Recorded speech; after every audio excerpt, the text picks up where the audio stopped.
What is up, dudes? And like here, 31 here, bringing you some basketball, some NBA Live 15.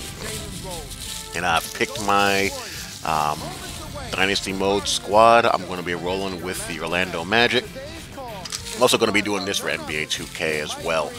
But I'm going to go Eastern Conference, Western Conference. So obviously, Orlando here in the Eastern Conference, and NBA 2K. I'm going to pick a team or a building project type of team to go with in the Western Conference and see if I can build them both up.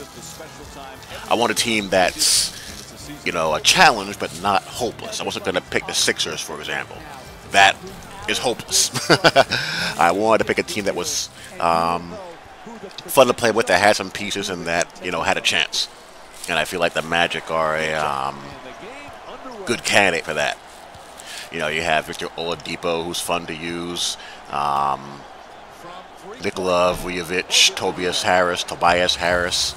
So, you have some guys that you can have some fun with playing.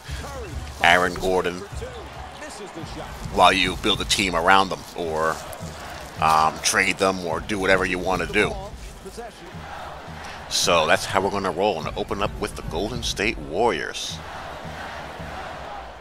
As far as my settings are concerned, I'm playing on Superstar difficulty, 6-minute quarters. I'm playing a 28-game season, 29-game season. I want it to move. I don't want to play long, drawn-out games. I want to go at a nice little clip. I've already banged out, 3 or 4 games already. One of the things I like about the NBA Live game is that, it flows quickly. It flows nicely. And it's such a fun game to play that I've banged out 3 or 4 games pretty quickly. My schedule is pretty tough. I have the Warriors here, then I had the Bulls, the Rockets, and I have Memphis as well. The first 4 games I had to shoot, so it's going to be hard to win. The problem with this team, as Evan Fournier goes to the line, is that it's pretty tough for me to score in the half court. You got a bunch of slashers out there, and Oladipo, who can shoot a little bit, and Tobias Harris, and Vujovic can score in the post, but I don't have a heck of a lot of shooting. Fournier can shoot, Channing Frye can shoot as a stretch 4, but ideally I would like to have a passing, ball handling, spot up shooting point guard and move Victor over to the shooting guard spots. We can get his poor man D Wade on. He's athletic, and he can really defend. He's already one of the better defenders as far as guards go in this game. And he shackles Steph Curry pretty nicely in this sucker. As you see Tobias Harris go with a little post spin to the baseline. Tobias Harris is a good finisher, good slasher, pretty mediocre shooter. So that's really what I wanted to do. I want to get them developed and get some, somehow get some floor spacing. I'm forced to take a step back jumper there. And Aaron Gordon has some poor man Blake Griffin potential. Klay Thompson goes dead-eye. So I'm down 12-9 pretty early. In this possession, they look like they're going to try to post up David Lee. He does a little, jump hook, so it's starting to look pretty bleak for me right away. But I get to the line with Tobias. So I'm running a lot of pick and roll with Tobias, a lot of post-ups with Vujovic, and trying to play good enough defense so I can get out in transition and run a little bit. That's really my best chance of scoring. As far as Dynasty mode goes, it's surprisingly more in-depth than I thought it was going to be. You can set your rotation just like NBA 2K. You can do your training. The training is not really that interactive.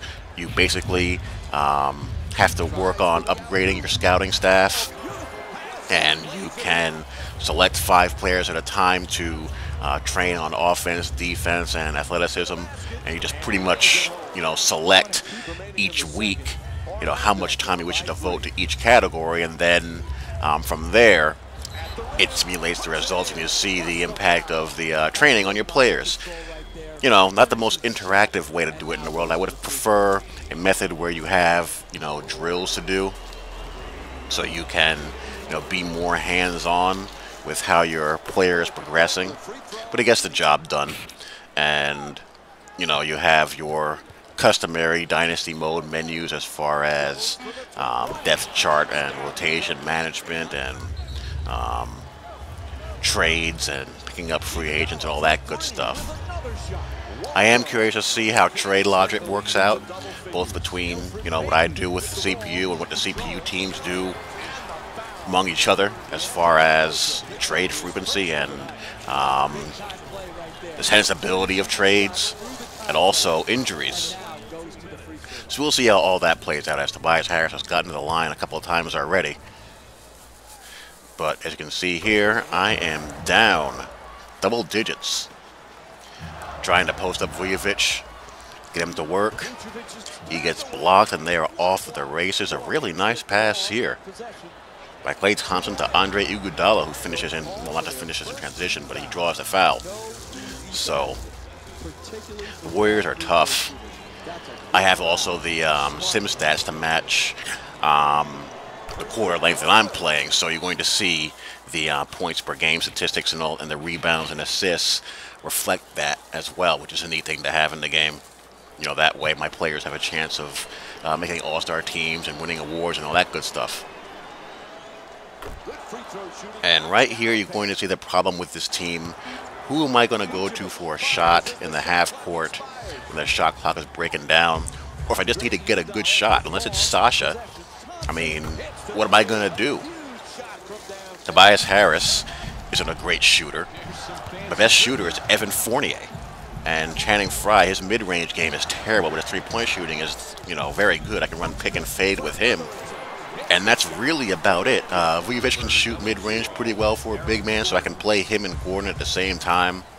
And, you know, that's an issue. Oladipo's shooting ratings as far as mid-range and three are in the low to mid-70s. You know, I have Ben Gordon on the bench. The same thing. I mean, low to mid-70s. And you got Elfrid Payton up there who can't shoot at all. I mean, what you saw right there is really the strength of the team is getting out in the open court and having a guy like Victor or Tobias either finish or get fouled. That's the offense, really. And I actually went on a little bit of a run because of that, playing some defense against some points in transition. And Aaron Gordon, his post-up game is like in the 80s, so it's like 80 exactly. So that's a good place to start, certainly. So that's really the offense. You know, post up Gordon and Vujovic, run pick and roll with Tobias and Oladipo, and get in the open floor. And I'm down by 6 going into the fourth quarter, taking a look at some highlights. I think the presentation in this game is pretty good. The commentary is okay, but I think the stuff like this in the halftime show kind of make up for that to a degree. They do need to beef up the commentary some.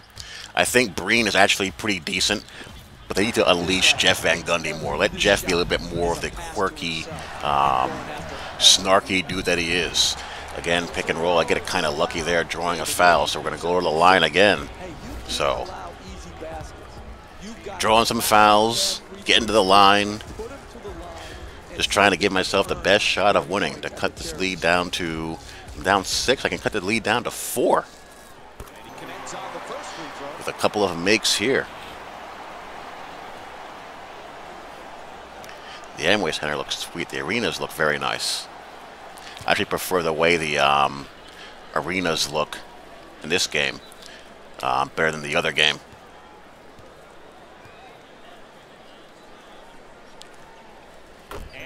And we get the both of them. So we're in it so far. Going into the fourth. Get crossed over there. Steph Curry misses, thankfully. But they get the board. Steph's been kind of held in check. Like I said, Victor's a good defender. I'm down by 10 now, but everyone else is just going off. Good possession here, forcing a shot to Andrew Bogut. On the run again. Got to pull it out as they get back. Trying to make something happen late. Can't make the 3. So this game is pretty much done. I'm going to start the season off with an L. CPU is just holding the ball now. They're in absolutely no hurry. Get a miss there, but it doesn't really matter. Just trying to preserve some pride here, and that's what Victor can do. So at least we're not going to lose by double digits, but a loss is a loss. So that is your Orlando Magic in the first game of this first season of NBA Live 15 Dynasty mode. And, you know, I don't play the CPU like I play a human.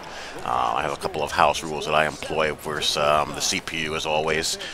I only play defense with one player, and I use the coach settings for everybody else. That puts the teammates' defensive ratings in play and helps the CPU draw more fouls when they have, you know, favorable matchups on their end. And that is pretty much that. Jalen is going to take it in the post game, so hope you guys enjoyed.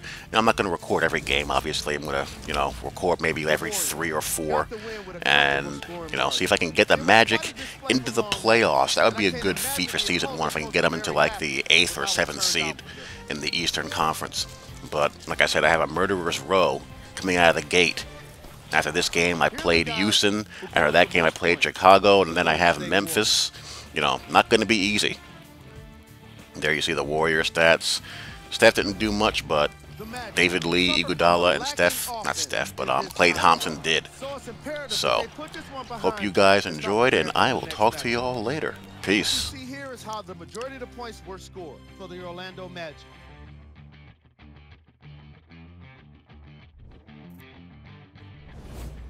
Game track. Bench points. The Orlando Magic was not able to rely on their bench in this matchup. You can see the game slipping away from them whenever they had to go to their backups. And I'd be surprised if it didn't frustrate the starters a little bit.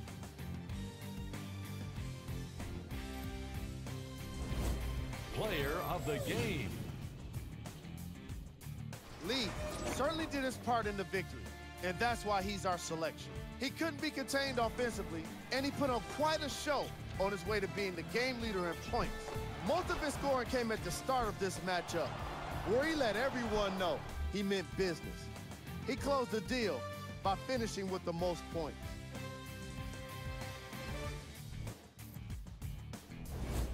Who was cold? Aaron Gordon was never able to get himself kick-started, and his team suffered for it. As the game wore on, his shot attempts became questionable ones.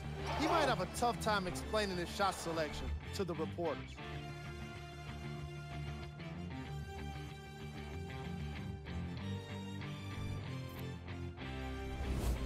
Time now for the top plays of the game. Number 3. Number 2.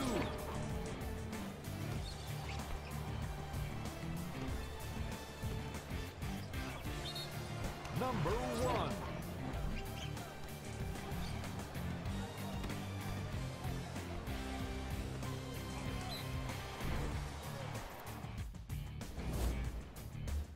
NBA scores just for you. Have a look.